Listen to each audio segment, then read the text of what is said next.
राय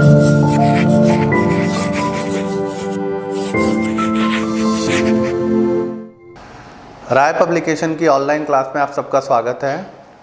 पिछले 2 दिनों से हम लगातार करंट अफेयर्स की क्लास ले रहे हैं, ठीक है। आप उनको रिवाइज कीजिए, पढ़िए और राय पब्लिकेशन के चैनल को सब्सक्राइब करिए और लाइक करिए। और आज हम आज के करंट अफेयर्स शुरू करते हैं, ठीक है। तो देखिए, आज का जो पहला करंट अफेयर्स है वो है, देखिए भारत में पिछले 4 सालों से खेलो इंडिया यूथ गेम्स हो रहे हैं, ठीक है। ये जो खेलो इंडिया यूथ गेम्स है, इनकी शुरुआत हुई थी 2018 में। इनकी शुरुआत 2018 में हुई थी। तो 2018 में हुए, 19 में हुए, 20 में और 21 के अब जनवरी फरवरी में होंगे। जनवरी फरवरी 2021 में होंगे, ठीक है। ये क्यों खेले जाते हैं गेम? देखिए, इन खेलों को करने का उद्देश्य है भारत के जो युवा खिलाड़ी है उनको प्रोत्साहित करना, ताकि वो कॉमनवेल्थ, ओलंपिक जैसे गेमों के लिए तैयार हो सके, उनको अच्छी ट्रेनिंग मिल सके और प्रोत्साहन मिल सके। तो देखिए, ये जो गेम होते हैं हर साल आयोजित होते हैं। तो अब 2021 के जो गेम आयोजित होंगे वो कहाँ पे होंगे? पंचकुला, हरियाणा में, ठीक है। तो आपसे पूछे खेलो इंडिया यूथ गेम्स 2021 का आयोजन कहाँ हो रहा है? 2021 का पंचकुला, हरियाणा में। और कौन से 4th एडिशन, 4थी बार, ठीक है। और इसकी शुरुआत कब हुई थी? 2018 में। अब देखिए, जो खेलो इंडिया यूथ गेम्स है, इसमें जो विद्यालय, इसमें कौन पार्टी? विद्यालय के विद्यार्थी होते हैं,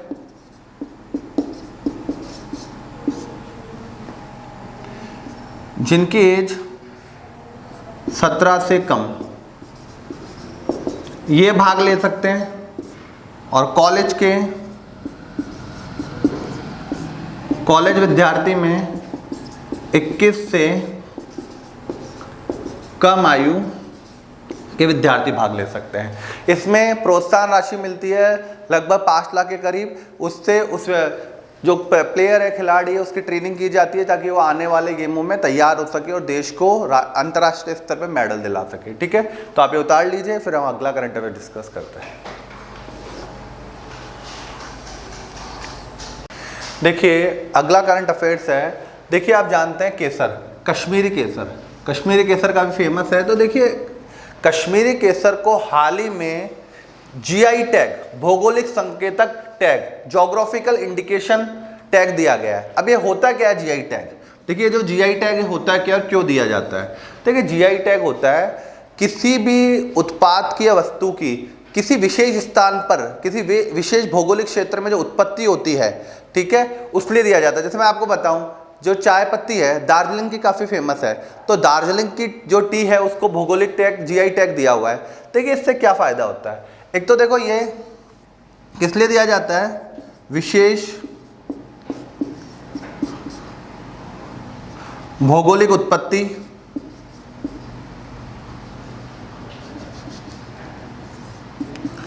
विशेष भौगोलिक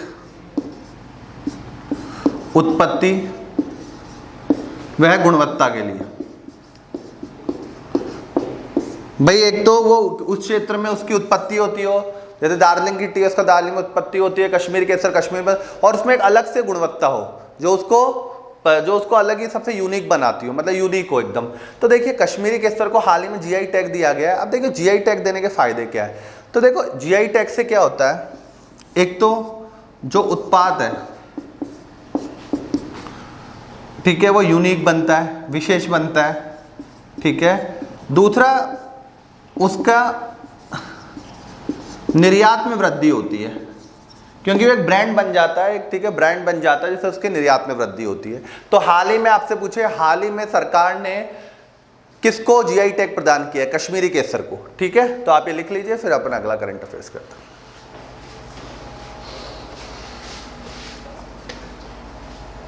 देखिए, अब अगला करंट अफेयर्स देखिए, भारतीय मूल के एक राजनेता है प्रीतम सिंह, भारतीय मूल के राजनेता प्रीतम सिंह। ये सिंगापुर की वर्कर्स पार्टी में लीडर है, नेता है, ठीक है। ये सिंगापुर की वर्कर्स पार्टी में लीडर है, नेता है। इनको हाल ही में सिंगापुर में इलेक्शन हुए थे, जिनमें से इनको काफ़ी सीट मिली और इन्हें प्रीतम सिंह को सिंगापुर में विपक्ष का नेता बनाया गया है। तो देखिए इतिहास में पहली बार हुआ है कि किसी भारतीय मूल के राजनेता को सिंगापुर में विपक्ष का नेता बनाया गया। उनका नाम क्या है? प्रीतम सिंह। तो आपसे पूछे हाल ही में भारतीय मूल के कौन से राजनेता है जिन्हें सिंगापुर में विपक्ष का नेता बनाया गया? तो नाम है प्रीतम सिंह। और ये एक क्वेश्चन पूछा गया किस पार्टी से है? तो वर्कर्स पार्टी। ठीक है, किस पार्टी से? वर्कर्स पार्टी से है। और देखिए कुछ इंपॉर्टेंट क्वेश्चन ये भी हैं, सिंगापुर के राष्ट्रपति का नाम हलीमा याकूब, ये फीमेल है हलीमा याकूब। ठीक है, सिंगापुर के प्रधानमंत्री का नाम ली सिएन लूंग और सिंगापुर की मुद्रा सिंगापुर डॉलर। ठीक है, तो आप ये सब ध्यान रखना। आपसे पूछे सिंगापुर के प्रधानमंत्री कौन है, राष्ट्रपति कौन है, कौन से नेता को हाल ही में, ठीक है, सिंगापुर में विपक्ष का नेता घोषित किया गया है, नामांकित किया गया है, कौन सी पार्टी से है और वहां की मुद्रा क्या है। ठीक है, आप ये उतार लीजिए, फिर अपन नेक्स्ट करंट अफेयर्स डिस्कस करते हैं। देखिए अगला करंट अफेयर्स है DRDO defence research and development organisation, रक्षा अनुसंधान और विकास संगठन। ये गवर्नमेंट की एक ऑर्गेनाइजेशन है जो रक्षा संबंधित अनुसंधान करती है। ठीक है, भारत की रक्षा संबंधित अनुसंधान करती है, रिसर्च करती है। तो इन्होंने है ना एपीजे अब्दुल कलाम की 5वीं पुण्यतिथि, एपीजे अब्दुल कलाम हमारे देश के पूर्व राष्ट्रपति और प्रसिद्ध वैज्ञानिक हैं, इनकी पुण्यतिथि पे डेयर टू ड्रीम 2.0 नवाचार प्रतियोगिता जारी की है। ठीक है, इस प्रतियोगिता में क्या उद्देश्य क्या है? जो देश में इनोवेटर है और स्टार्टअप को है बढ़ावा देने के लिए। ठीक है, और किससे संबंधित है? रक्षा एवं एरोस्पेस तकनीक। जैसे मान लो किसी के पास स्टार्टअप क्या होता है, जैसे मान लो आपके पास कोई आइडिया है लेकिन आपको उस आइडिया को पूरा करने के लिए आपके पास फंडिंग नहीं है, पैसा नहीं है। ठीक है, तो आपका स्टार्टअप, तो आप नया स्टार्ट करना चाहते हैं, तो देखो इसमें क्या होगा, जैसे आपके पास मान लो रक्षा और एरोस्पेस तकनीक से रिलेटेड कोई आइडिया है तो आप इस प्रतियोगिता में भाग ले सकते हैं। अगर आपका प्रतियोगिता में आपका आइडिया सिलेक्ट हो जाता है तो उसको फंडिंग डीआरडीओ करेगा। ठीक है, इससे भारत के जो युवा वैज्ञानिक होंगे उनको बढ़ावा मिलेगा।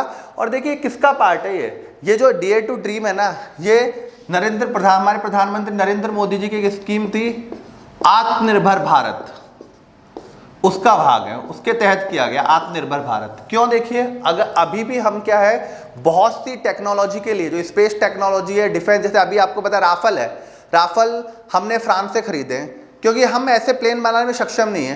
तो सरकार चाहती है कि हम आत्मनिर्भर भारत बने, कि हम सब कुछ ही टेक्निक हमारे पास हो, हमें किसी दूसरे देश पर निर्भर नहीं रहना पड़े। इसको बढ़ावा देने के लिए सरकार ने डेयर टू ड्रीम, ठीक है, स्कीम लॉन्च की है, मतलब नवाचार प्रतियोगिता जारी की है। अब मैं आपको डीआरडीओ के बारे में बता देता हूँ कुछ। ठीक है, अब डीआरडीओ क्या है, देखिए डीआरडीओ 1958 में स्टैब्लिश हुआ था, स्थापित हुआ था डीआरडीओ 1958 में। इसका हेडक्वार्टर, मुख्यालय, ठीक है, नई दिल्ली में, इसका मुख्यालय नई दिल्ली में। और इसके जो अध्यक्ष हैं उनका नाम है डॉक्टर सतीश रेड्डी। डॉक्टर सतीश रेड्डी इसके अध्यक्ष हैं। और देखिए एक बात ध्यान रखिए, एक क्वेश्चन पूछता है कि जो डीआरडीओ है, देखिए एक ध्यान रखिए, जो भी डीआरडीओ का अध्यक्ष होता है वो रक्षा मंत्री का वैज्ञानिक सलाहकार होता है। भाई देखिए जो भी है, जैसे मान लो आपसे पूछे कि रक्षा मंत्री के वैज्ञानिक सलाहकार का नाम बताइए, डीआरडीओ अध्यक्ष, डीआरडीओ तो कौन हो गए? डॉक्टर सतीश रेड्डी। ठीक है, डीआरडीओ काम है देश में जो डिफेंस रिलेटेड रिसर्च है उसको डेवलपमेंट करना। ठीक है, तो आप ये उतार लीजिए, कब स्टैब्लिश हुआ, मुख्यालय, अध्यक्ष और डीआरडीओ। ठीक है, फिर हम अगला करंट अफेयर डिस्कस करते हैं।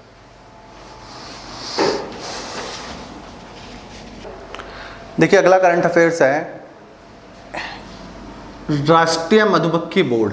ठीक है, राष्ट्रीय मधुमक्खी बोर्ड द्वारा के सहयोग से, मतलब राष्ट्रीय मधुमक्खी बोर्ड है जो, ठीक है, जो बी मतलब मधुमक्खी पालन होता है, शहद होता है, इनके से संबंधित कार्य करता है, उसके सहयोग से राष्ट्रीय डेयरी विकास बोर्ड द्वारा भारत की पहली शहद परीक्षण प्रयोगशाला का शुभारंभ किया गया है।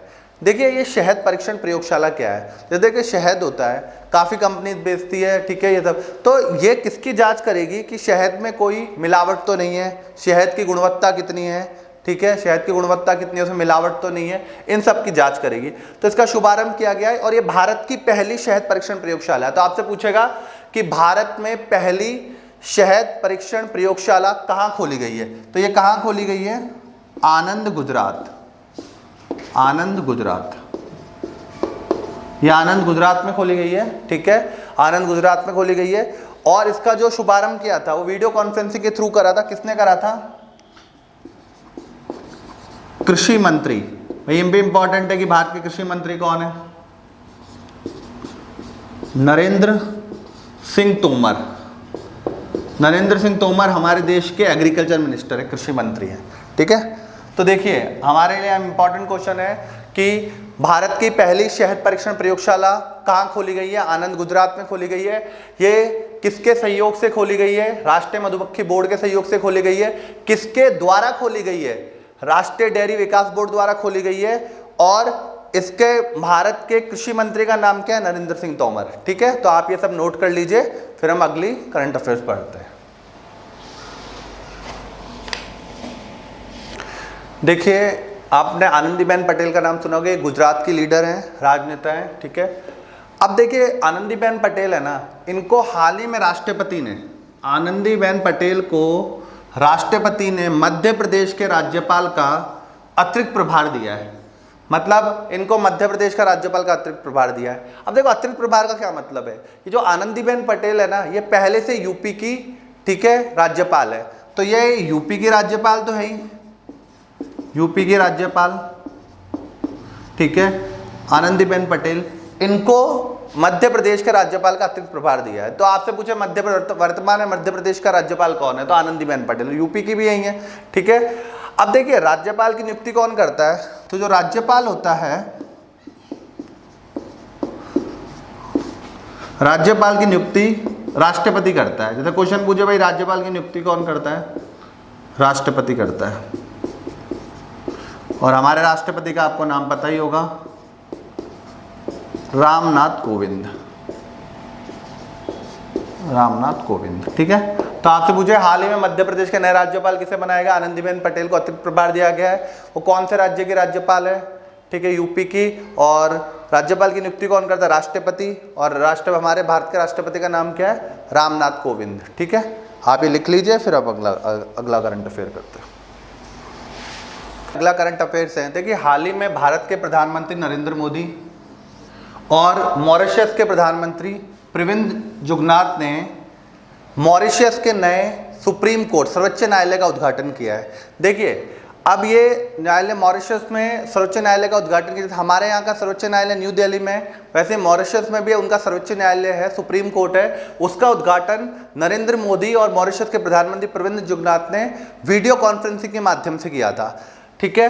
अब देखिए इसमें, अब कई लोग कहते हैं भाई ये मॉरिशस का सर्वोच्च न्यायालय से नरेंद्र मोदी ने उद्घाटन क्यों किया। देखिए इसका कारण ये है कि जो मॉरिशस है ना, इसमें 5 योजनाएं ऐसी हैं, 5 प्रोजेक्ट ऐसे जिसकी फंडिंग, जिसका अनुदान भारत कर रहा है, जिसमें 5 बिल्डिंगें बनाई जाएगी, ठीक है। अब उनमें से एक जो सर्वोच्च न्यायालय है, इसकी जो बिल्डिंग बनी है, इसके लिए जो फंडिंग की अनुदान किया है वो हमारे भारत देश ने किया है, इसलिए इनको उद्घाटन समारोह में, मतलब इनके द्वारा उद्घाटन किया गया था, ठीक है। अब देखिए इससे रिलेटेड एक और क्वेश्चन है, आपसे पूछे कि भारत के प्रधानमंत्री तो आप सबको पता ही है, मॉरिशस के प्रधानमंत्री का नाम प्रविंद जुगनाथ, ठीक है। और मॉरिशस की राजधानी क्या है, पोर्ट लुइस। और मॉरिशस की करेंसी क्या है, रुपया। इंडियन रुपया अलग है, मॉरिशस रुपया अलग है, ठीक है। तो आप ये उतार लीजिए, फिर हम अगला करंट अफेयर डिस्कस करते हैं।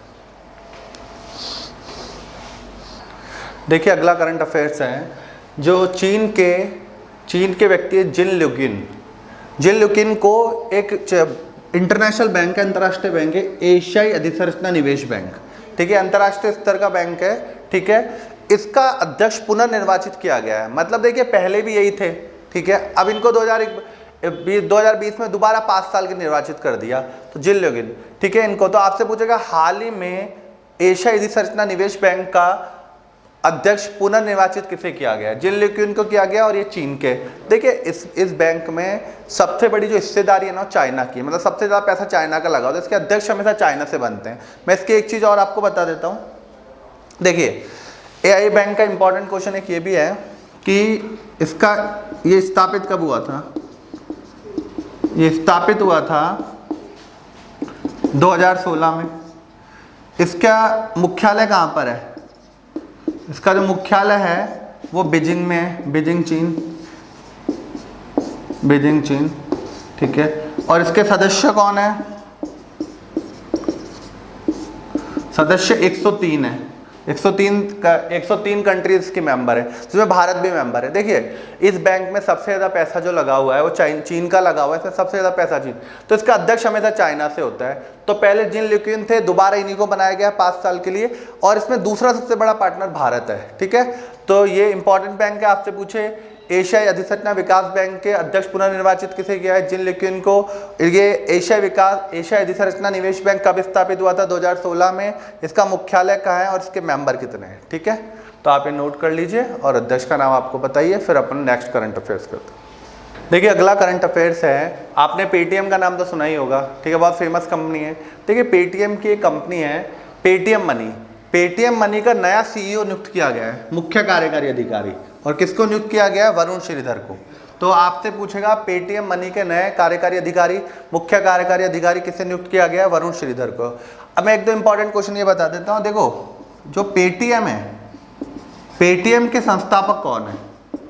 पेटीएम के संस्थापक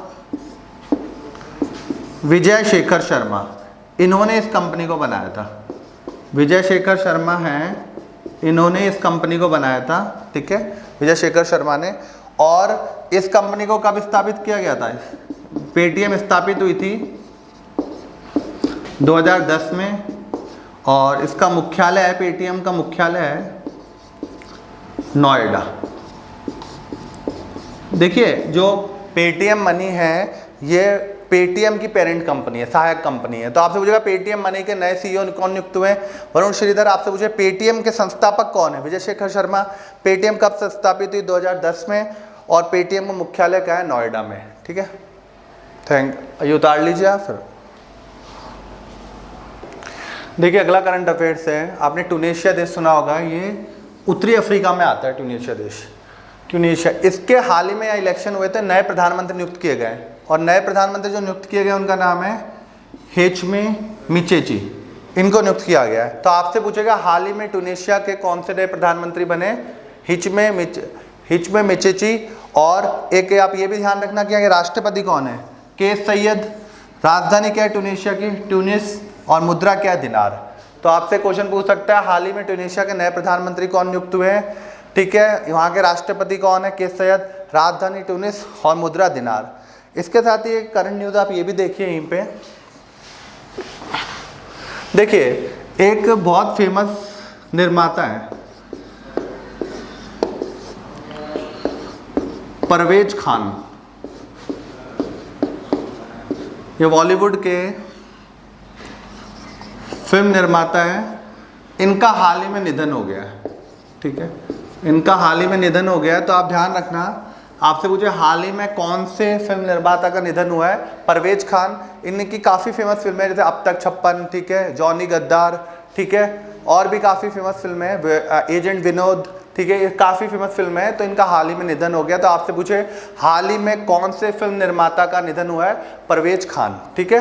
आज के करंट अफेयर्स यहीं पे ख़त्म होते हैं, ठीक है। अगले करंट अफेयर्स हम कल की क्लास में डिस्कस करेंगे। तब तक के लिए धन्यवाद।